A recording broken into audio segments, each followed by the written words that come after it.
Olá, está começando o Religare, Conhecimento e Religião.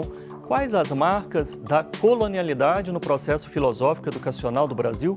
Quais contribuições da filosofia da educação a este debate? E também, quais são as implicações, algumas implicações para a religião? Hoje no Religare eu recebo Elvis Rezende Messias, professor e doutor em educação pela Universidade 9 de Julho. O tema do programa Religare de hoje é colonialidade e educação. Elvis, muito bem-vindo ao programa, muito bem-vindo ao Religare. Oi, Flávio. Obrigado pela acolhida, uma alegria estar aqui com você, reencontrá-lo e vamos em frente. Procure pelo Religare, Conhecimento e Religião no YouTube e nos desenvolvedores de podcast. O termo de busca é @Religare, Conhecimento e Religião, tudo junto, sem acento, como você pode ver também no vídeo. Inscreva-se em nossos canais, acompanhe, curta e compartilhe as nossas entrevistas. Elvis, eu acho que é importante a gente começar, já que a gente vai falar muito em colonialidade, em decolonialidade, estabelecer um pouco o entendimento desses termos. Explica para nós que uso você faz dos termos colonialidade e decolonialidade. Excelente, Flávio. Boa pergunta. Olha, precisamos esclarecê-los mesmo, né? Nós passamos por um intenso processo de colonização, com uma duração de mais de 3 séculos. Contudo, com o processo de descolonização ou de independências, de emancipação das nações da América Latina e do Brasil, nós precisamos considerar que o colonizador, embora tenha ido embora, ele deixa muito de suas marcas culturais, ele deixa muito de si, ele deixa muito do que ele trouxe, do que ele fez. Então, é importante estabelecer uma diferença básica entre colonização ou colonialismo e colonialidade. A colonização, o colonialismo, então, é esse processo de domínio político, jurídico, econômico, completo mesmo, né? Que a metrópole exerce sobre a colônia e depois, com a emancipação jurídico-política, ainda permanece um certo domínio, uma certa colonização do ponto de vista cultural, do ponto de vista da visão de poder, da visão de mundo. Isso é o que nós chamamos de colonialidade. É essa marca de colonização transhistórica, espiritual, que permanece no imaginário do colonizado ou do ex-colonizado, da ex-colônia, mesmo depois que o colonizador, ele, digamos assim, ele vai embora, né? Então nós temos a colonialidade, que se expressa de muitas formas e muitas dimensões. Então isso significa também, Flávio, por consequência, que se nós passamos por um processo de descolonização, de emancipação jurídico-política, nós precisamos passar também por um processo de decolonialidade. Se fica uma colonialidade, esse domínio cultural, depois que o colonizador ele se vai, nós precisamos também desprender um movimento agora de libertação dessas amarras culturais. E é isso que nós chamamos de decolonialidade em geral. E na sua pesquisa, que dimensões de colonialidade você trabalha? No trabalho que a gente desenvolveu, nós trabalhamos as 3 dimensões clássicas, que é o que a gente chama de colonialidade do poder, colonialidade do saber e colonialidade do ser, né, que se expressam aí na nossa conjuntura, na forma como a gente se organiza politicamente. É uma forma herdada da Europa, né? Uma colonização do saber, nós somos ainda uma colonialidade do saber, somos ainda muito presos, muito ligados às matrizes europeias de pensamento, né? Ao referencial estrangeiro, e a colonialidade do ser, porque nós operamos, nós nos organizamos, nós nos constituímos enquanto sujeitos muito identificados com isso que se entende, né, de Ocidente, e por aí vai. Então, nós trabalhamos essas três dimensões clássicas e também acenamos para aquilo que um pensador colombiano, Ortiz Ocaña, chama também de dimensão de colonialidade política, de colonialidade epistêmica, colonialidade axiológica, ética. Os nossos valores são muito imbricados com os valores europeus, eurocêntricos. Colonialidade praxeológica, né, nossa teorização e as nossas práticas ligadas a essas teorias.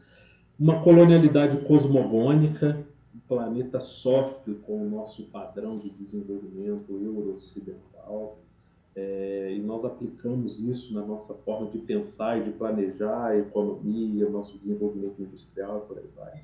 Uma colonialidade linguística, temos, né, nós herdamos, o colonizador foi embora, mas nós herdamos a sua língua, o português é a nossa língua oficial, embora tenhamos tantas outras linguagens entre nós, no nosso território. É algo a se pensar, é uma linguagem masculinizada, né? É interessante pensar isso. Colonialidade de gênero, a inferiorização da mulher, o machismo, o patriarcalismo, com todos os seus resquícios.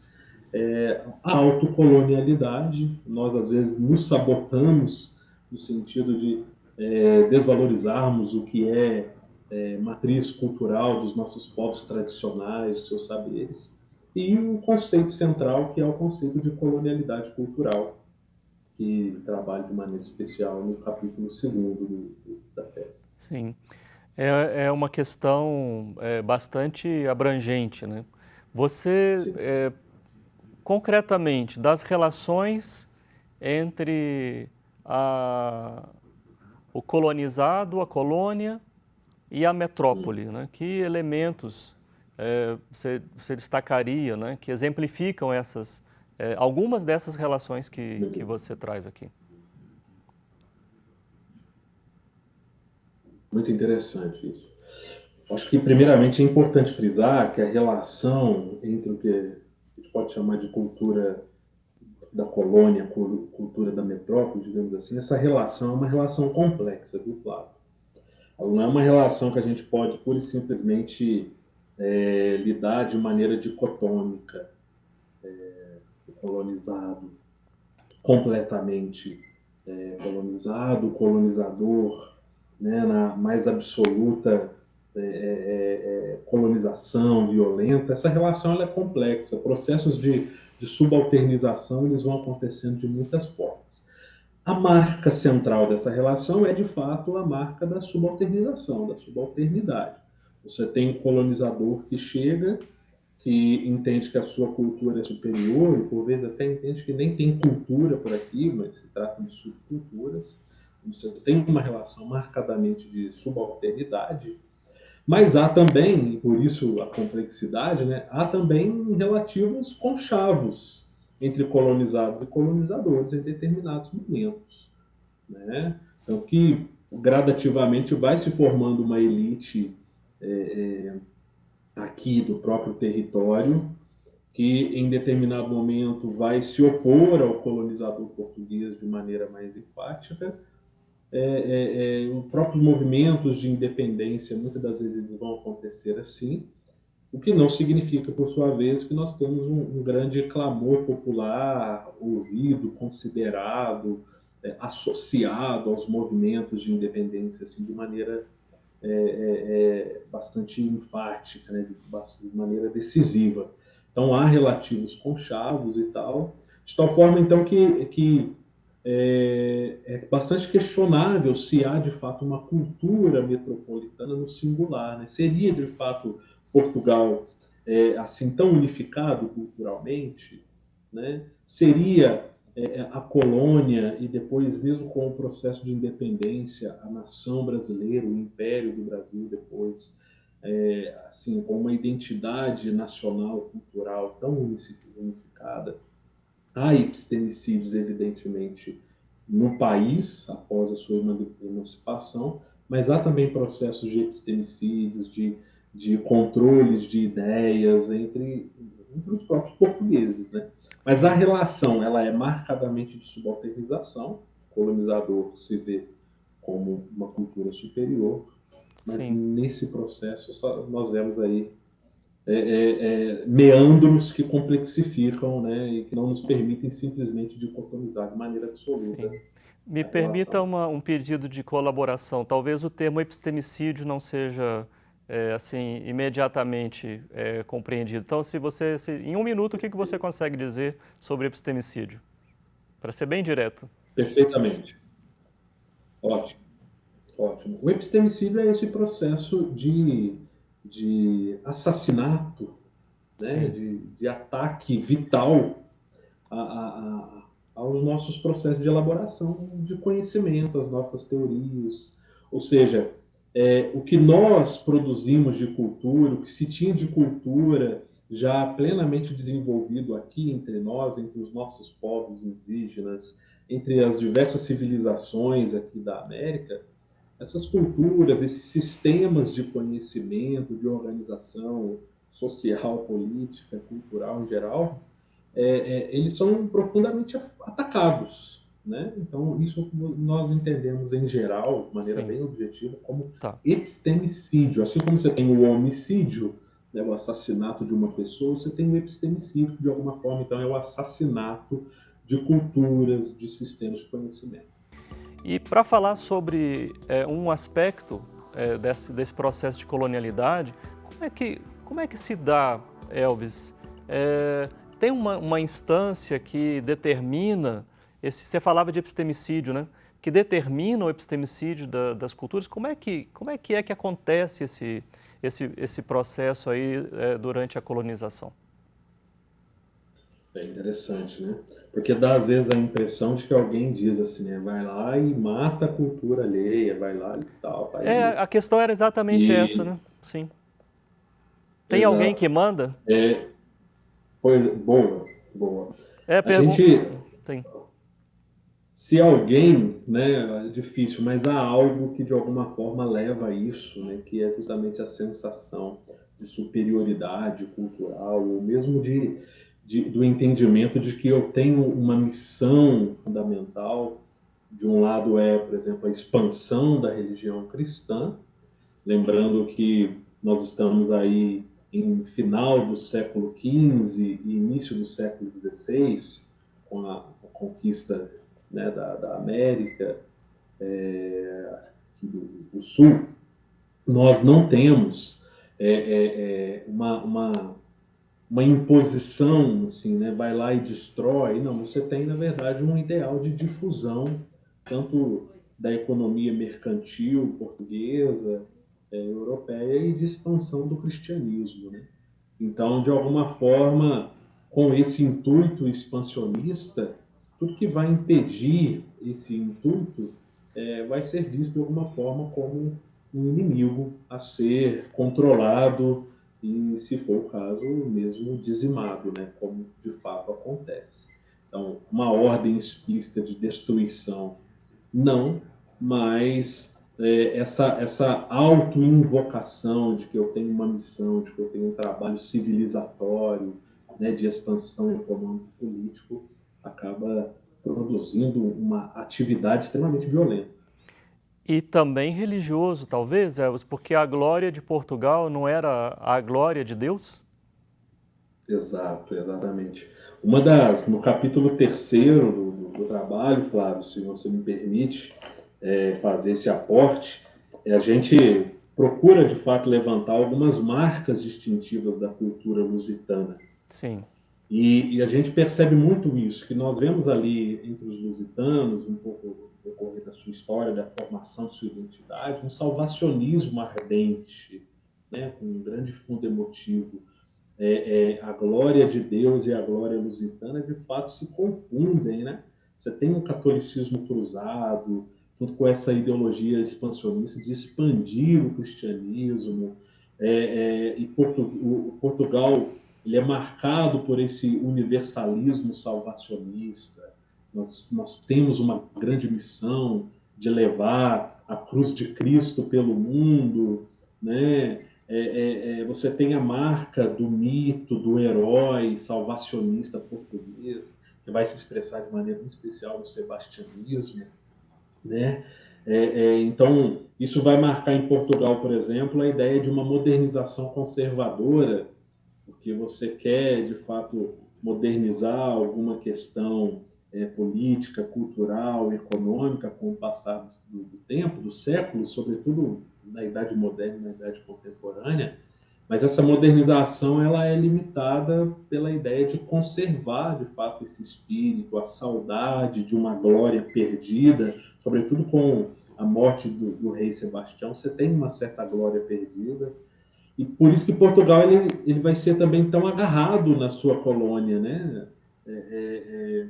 Não vai abrir mão disso tão cedo. A glória de Deus e a glória do português é muito imbricada mesmo. E Elvis, esse processo especificamente na educação, né? Nós estamos falando que o tema é colonialidade e educação. Né? Há aí um atravessamento desse debate nas políticas educacionais, no entendimento do processo de educação? Olha, a nossa política pública educacional que vai se desenvolver, sobretudo no contexto do pós-independência, o Brasil ele vai carregar muitas marcas do seu processo colonizador, né? Nós vamos ver uma educação muito marcada por certo moralismo, uma educação para preparar quadros para atuar no país conforme seu estamento, né, a sua casta, a sua classe. Você tem uma certa visão de fatalismo, né? Então, isso vai marcar um pouco o nosso histórico educacional, vai marcar muito a nossa história educacional desde o começo, a instrumentalização do discurso religioso, uma educação para certa moralidade e bons costumes, que vai ser a moralidade e os bons costumes marcadamente da religiosidade cristã, do homem branco, do homem branco, né, com uma certa subalternização das mulheres. Nós temos em determinados momentos da nossa história educacional, Flávio, uma discussão no Congresso e no Senado se as mulheres deviam ou não estudar matemática, né?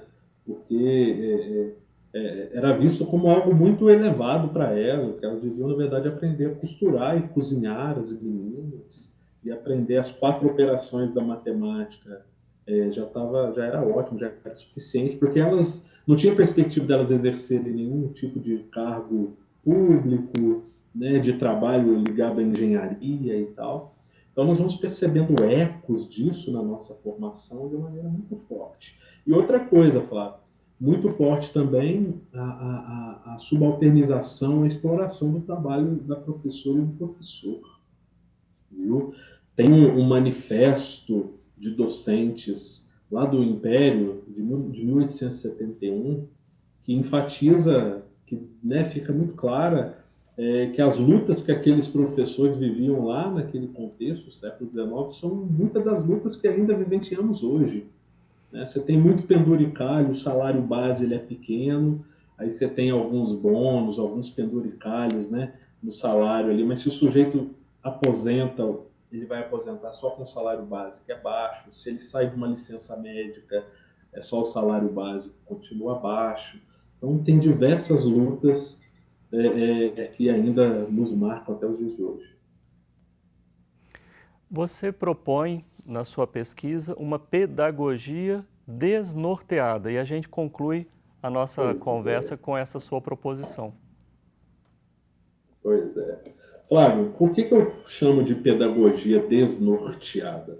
Porque aqui eu estou brincando, de alguma forma, brincando seriamente, mas eu estou brincando com as palavras.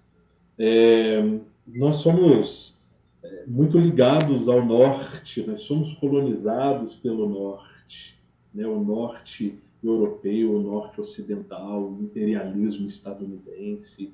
O sul ele passa por um grande processo de subalternização.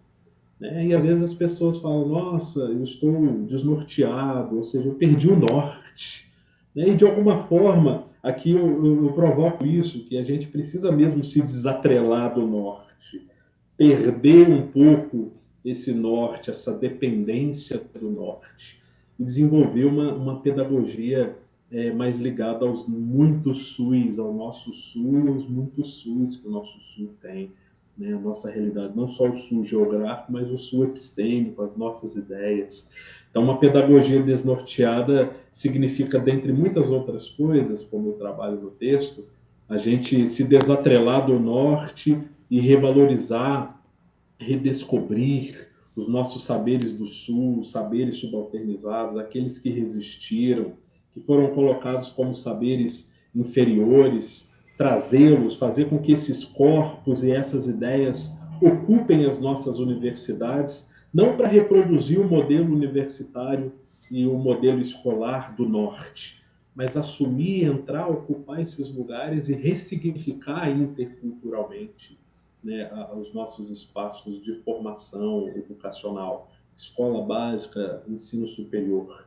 Então, a gente precisa urgente de uma pedagogia desnorteada, desatrelada desse norte. Sim. Não na perspectiva de uma eurofobia, mas também não se permitindo ser novamente colonizado intelectualmente, epistemologicamente pelo norte. Sim, é um processo de decolonialidade, ou decolonização. É um processo constante de decolonialidade mesmo, né? De descolonização da mente, das ideias e das nossas biopraxis, das nossas práticas cotidianas, das nossas teorizações, do que dá sustentação às nossas práticas. É um processo constante. Sim. Elvis, primeiro os parabéns, o cumprimento, o agradecimento pela potência da sua pesquisa, gratidão por você ter trazido, né, as suas reflexões aqui para o Religare. Somos um projeto de extensão do Programa de Pós-Graduação em Ciências da Religião da PUC Minas. Conheça mais sobre as nossas atividades, cursos de especialização, mestrado, doutorado. Tudo isso você fica sabendo através da nossa página, pucminas.br/ppgcr. Obrigado a você que nos acompanha, obrigado à nossa equipe. Voltamos na semana que vem. Um abraço muito cordial e até o próximo Religare, Conhecimento e Religião.